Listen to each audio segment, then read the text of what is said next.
চটগুলে মাছ, এই মাছ আমরা খাই না।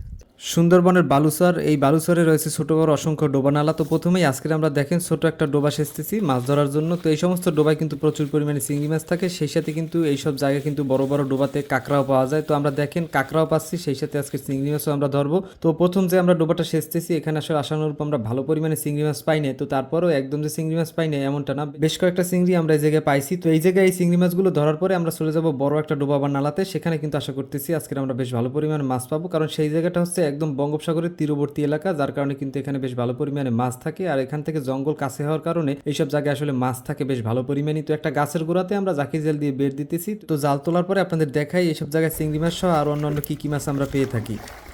এই হচ্ছে কি মাছ জানি ভাই, চটগুলে না, এসে চটগুলে মাছ। এই মাছ আমরা খাই না, তার কারণে এগুলো ছেড়ে দিতেছি। তো মেন্নো মাছও বলি আমরা। আপনারা এই মাছ কিনে মেছিলেন, কমেন্ট করে জানাবেন।